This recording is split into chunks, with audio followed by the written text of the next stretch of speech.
یہ ایک مسئلہ ہوتا ہے. تو لہٰذا کوہاٹ والا جو جلسہ تھا اس میں انہوں نے کھڑے ہو کے کہا کہ لائٹنگ ٹھیک نہیں ہے. وہ جو افریدی صاحب ہیں شہریار افریدی, ان کی کلاس لے لی مطلب جلسے میں, کہ لوگوں کو نظر آتا کہ کتنا بڑا جلسہ ہے, یہ ہے, یہ لائٹ سے کھیلتے ہیں. اب جو جلسوں کو کور کرنے والے لوگ ہیں نا جی, ہمارا تو یہ پیشہ ہے, ہمارا تو یہ کام ہے. تو جو یہ جلسوں کے جو انتظامات کیا کرتے ہیں, میری ان سے بات ہوئی کہ یار یہ لائٹ والا کیا سین ہے. اب موبائل کی روشنیوں میں وہ بہت زیادہ آدم ہی آدم تھا, ملخ جس کو ہم پنجابی میں کہتے ہیں, ملخ ہی ملخ سی. تو بہت بڑا جلسہ تھا, نظر آ رہا تھا. وہ لوگ جو ہے اپنے موبائل کی لائٹس آن کر کے شو یہ کرا رہے تھے کہ کہاں تک لوگ ہیں, اور میں یہ سمجھتا ہوں کہ زیادہ امپیکٹ اس سے کریٹ ہوتا ہے. لیکن یہ لائٹ سے یوں کھیلتے ہیں کہ یہ لائٹ جو ہے نا اس کے منہ اس طرف کو ہوتے ہیں, سٹیج کی طرف, ظاہر ہے کہ سٹیج کی طرف ہی ہوں گے, اور کیمرے اوپر سے. اور پھر یہ کوریج جو ہوتی ہے, یہ ان کی میڈیا ٹیم اپنی کر رہی ہوتی ہے, یہ وہ پلگ ان کرتے ہیں, جو کیمرے ہوتے ہیں نا ان کو فیڈ جو ہے یہ خود دیتے ہیں. آپ انڈیپینڈنٹلی کوئی چینل جا کے وہاں پر اپنی ڈی ایس این جی لگا کے انڈیپینڈنٹلی جو ہے وہ خود سے کور نہیں کر سکتا, مرضی ہے ان کی. تو پروڈکشن کا ماڈل یہ ہے کہ لائٹ اس طرح سے پڑے کہ جو لوگ ہیں وہ زیادہ, اور پھر کیمرے کا اینگل یہ ہو کہ لوگ جو ہیں وہ جلسہ بہت پھیلا ہوا لگے. تو اگر آپ وہی جلسہ جو ہے اگر اس کو کاپٹر کے ذریعے کریں, جس کو ڈرون کہتے ہیں ہم, ڈرون والے کیمرے سے, تو پھر وہ کلئی کھل جاتی ہے, حقیقت سامنے آ جاتی ہے کہ کتنے لوگ تھے کتنے نہیں. تو یہ ٹرکس ہوتے ہیں, اور یہ حق بنتا ہے, ہر پارٹی کا حق بنتا ہے کہ بڑھا چڑھا کے پیش کرے. تو ہوا یہ کہ ابھی تھوڑی دیر پہلے خبر یہ چلی کہ جو جلسے کا ٹھیکیدار تھا جس نے سارے انتظامات کرنے تھے کوہاٹ والے جلسے کے, اس کو شہریار افریدی صاحب کے حکم کے اوپر پکڑ لیا گیا, کیونکہ عمران خان صاحب ناراض ہو چکے ہیں. اور وہ ٹھیکہ تھا 65 لاکھ روپے کا, اس کا انٹرویو بھی جیو نے چلایا ہے کہ بھئی وہ کل رات سے پکڑا ہوا ہے, حوالات میں بند ہے, تھانہ جنگل خیل کوہاٹ. اور وہ کہہ رہا ہے کہ جی کہ, اور پھر جیو نے وہ والی فوٹیج بھی دکھائی کہ وہ طوفان باد و باراں چلا وہاں پر, اور وہ ہر چیز جو ہے وہ اکھڑ گئی, اور مطلب وہ تہ و تیغ ہو گئی جس کو ہم کہتے ہیں, یا کہہ لیں الٹ پلٹ گئی, کڑماس بج گیا نا جس کو ہم پنجابی میں کہتے ہیں. تو وہ کہتے ہیں جی پولز وغیرہ گر گئے تھے آندھی کی وجہ سے, لیکن مجھے انہوں نے بٹھایا ہوا ہے, اب یہ میرے پیسے بھی نہیں دے رہے. 65 لاکھ کا ٹھیکہ تھا, 30 لاکھ روپے انہوں نے دے دیے, اور 35 لاکھ روپیہ جو ہے وہ ابھی تک نہیں دے رہے. بلکہ پرچہ, کیونکہ پی ٹی آئی کی حکومت ہے کے پی کے میں, تو عمران خان صاحب ان کے امام, ان کے پتہ نہیں کیا کیا کچھ. تو جب ہم یہ بیٹھ کے آپس میں باتیں ڈسکس کر رہے تھے کہ یار یہ کیا طریقہ ہے کہ اگر لائٹ اچھی نہیں ہے تو آپ ٹھیکیدار کو پکڑ کے حوالات میں بند کر دیں.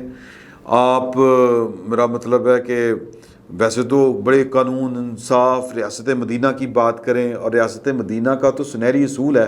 آپ صلی اللہ علیہ وآلہ وسلم نے فرمایا تھا کہ جو ہے نا جی وہ محنت کش, اس کا پسینہ خشک ہونے سے پہلے اس کی اجرت ادا کر دو. تو یہ ریاست مدینہ انہوں نے صرف جو ہے وہ برابر لوگوں کو جو ہے وہ بیوقوف بنانے کے لیے وہ نعرہ ہے. تو پریکٹیکلی اس کے الٹ ہے سب کچھ. یہ نظر آ رہا ہے جو شیخ انوار, یہ جو ٹھیکیدار کا نام ہے, اس کے ساتھ جو کچھ ہو رہا ہے.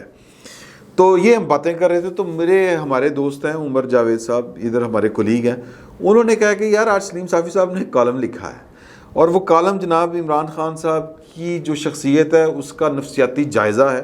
جو امریکن ایک یونیورسٹی ہے, اس کے جو پروفیسر ہیں یعنی کہ نفسیات دان ہیں, انہوں نے وہ کالم یعنی رپورٹ بنائی ہے. اور وہ ہم نے, سلیم صافی صاحب نے تو اس یونیورسٹی کا اور پروفیسرز کا نام نہیں بتایا تھا اپنے کالم میں, تو وہ ہم نے بڑی کوشش کر کے ڈھونڈا ہے. وہ ڈاکٹر لارنس اور ڈاکٹر ویسٹن یہ ہیں, یہ 2008 سے جب سے عمران خان صاحب مشہور ہوئے ہیں, یہ ایک ان کی تنظیم ہے NSI. ان کا جو سلوگن ہے نا, ان کی کمپنی کا جو ماڈل ہے جس بیس پہ یہ کام کرتے ہیں, وہ ہے جی کہ helping clients understand people and their behaviours. تو یہ مطلب انہوں نے 2008 سے لے کے 2018 تک عمران خان صاحب کے جو سیاسی بیانات ہیں, جلسے جلوس میٹنگز, اور ان کا جو طرز عمل ہے, اس کا ایک نفسیاتی ایک جائزہ لیا ہے ڈیٹیل میں.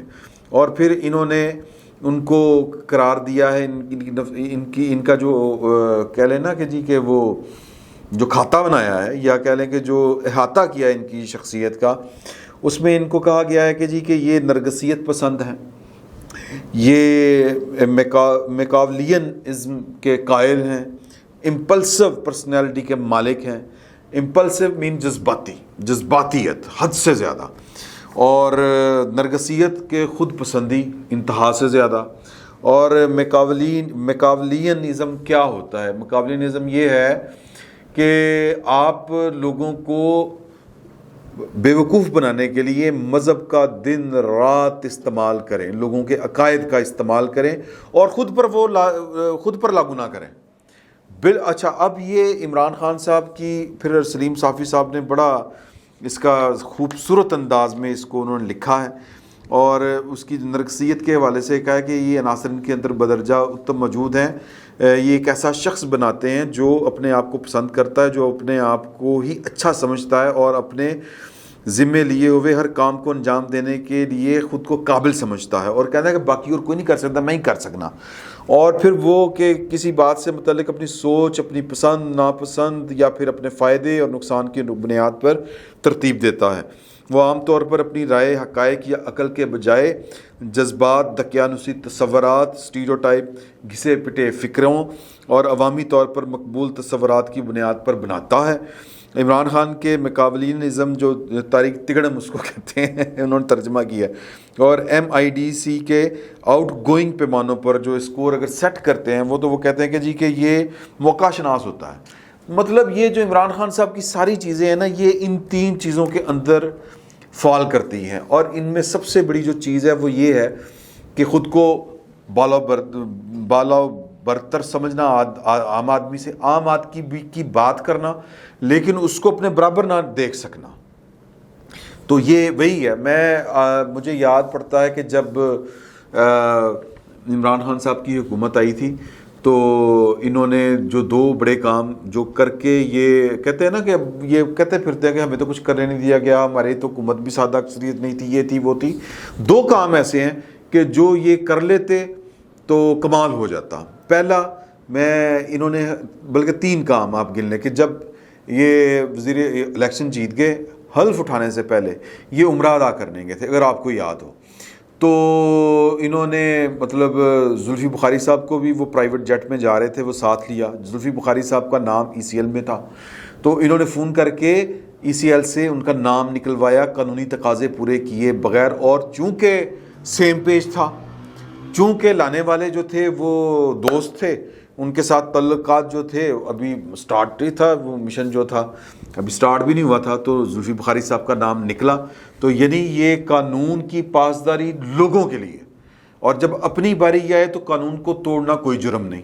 تو یہ کیا تاثر گیا؟ اس کا تاثر یہ تھا کہ عمران خان صاحب بھی اسی مطلب آپ کہہ لیں کہ اسی راہ کے مسافر ہیں، مطلب وہی ہے عمران خان صاحب بھی وہی ہیں جو باقی ہیں، صرف کہنے کی حد تک عمران خان صاحب قانون، انصاف، بلا بلا بلا، یعنی کہ وہی بات جو ہے نا وہ امپلسو اور میکاولینزم، اس پر میکاولینزم آئے گا، میکاولینزم، میں اگر پروناؤنس پراپر کر رہا ہوں تو پھر دوسرا واقعہ یہ ہوا کہ طاہر شاہ صاحب ایک MPA تھے سندھ کے، PTI کے تھے، انہوں نے ایک آدمی کو پکڑ کے نا، عمران شاہ صاحب، اور انہوں نے ایک آدمی کو پکڑ کے تھپڑ مار دیے بیچ سڑک کے، لیکن عمران خان صاحب نے ان کو کچھ نہیں کہا۔ ہونا تو یہ چاہیے تھا کہ ان سے معافی منگواتے اور ان سے ریزائن بھی لیتے، ابھی حکومت ان کی بنی نہیں تھی، تو یہ والا ایشو ہو گیا تھا۔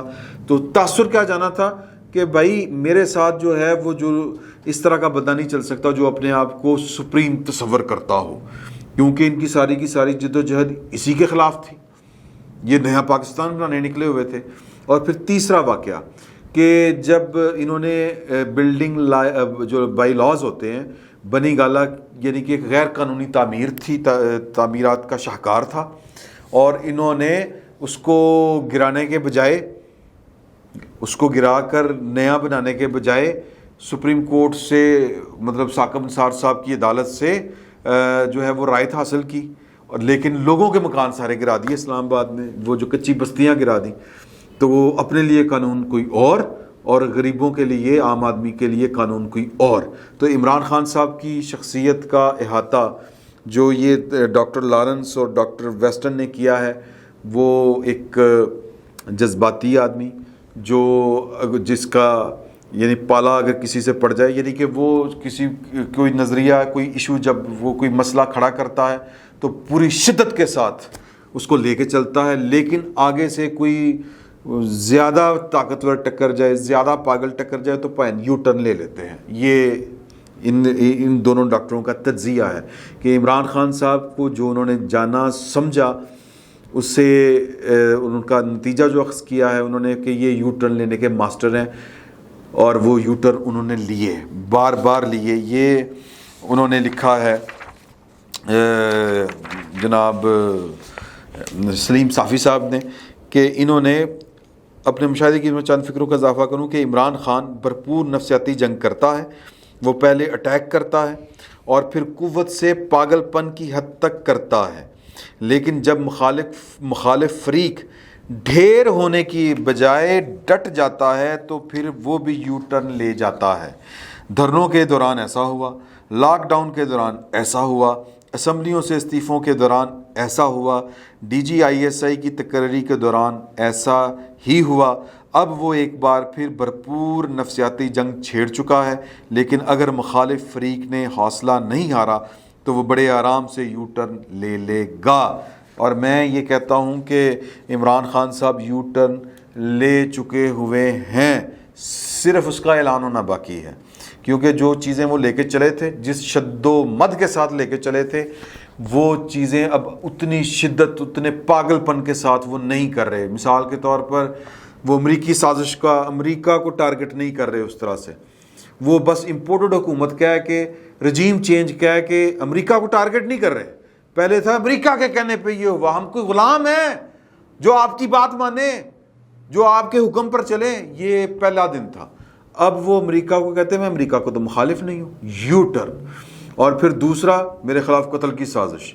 قتل کی سازش کون کر رہا؟ میں نے ویڈیو میں نام لکھ دیے ہیں، پائیں تسی انج دس دیو، یو ٹرن۔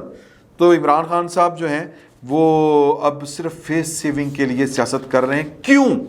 کیونکہ اگلیاں پارٹیاں جو ہیں وہ شیخ انوار نہیں ہیں جس کو آپ پکڑ کے حوالات میں بند کر دیں گے۔ اگلی پارٹی ڈٹ چکی ہے، اور وہ پارٹی جو ہے وہ بتانے کی ضرورت نہیں ہے، آپ خود زیادہ سمجھدار ہیں۔ فی الوقت اتنا ہی، بہت بہت شکریہ۔